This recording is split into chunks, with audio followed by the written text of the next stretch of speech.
Bonjour à tous. Dans une vidéo sur Grigori Perelman, nous avons évoqué le Clay Mathematics Institute et son prix de 1 million de dollars accordé à toute personne qui démontrerait la conjecture de Poincaré. Nous allons vous en dire plus aujourd'hui. Tout a commencé le 24 mai 2000. Ce jour-là, au Collège de France, le Clay Mathematics Institute propose une liste de 7 problèmes mathématiques, des défis si ardus qu'ils paraissent insurmontables. Il s'agit soit de démontrer ou d'affirmer une conjecture, soit d'expliciter toutes les solutions de certaines équations. Il y a par exemple l'hypothèse de Riemann, formulée en 1859 par le grand mathématicien. Sa conjecture porte sur les zéros de sa célèbre fonction zeta. La démonstration de cette conjecture permettrait d'améliorer nos connaissances sur la répartition des nombres premiers, ces nombres qui n'ont que 2 diviseurs, 1 et eux-mêmes.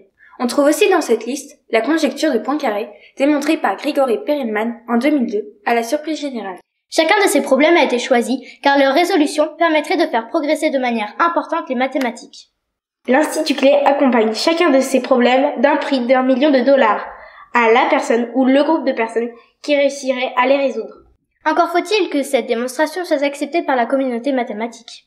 À ce jour, un seul de 7 problèmes mathématiques a été résolu, celui portant sur la conjecture de Poincaré en 2002. Sa résolution valut à Grigori Perelman l'attribution de la médaille Fields et le prix d'1 million de dollars.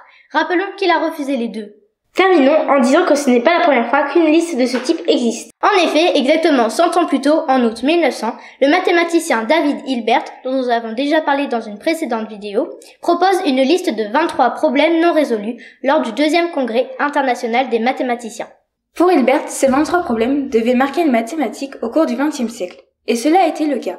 Tous n'ont pas encore été résolus, comme la conjecture de Riemann. Avis aux amateurs en quête de gloire et d'1 million de dollars. Nous espérons que cette vidéo vous a plu et à bientôt pour de nouvelles aventures.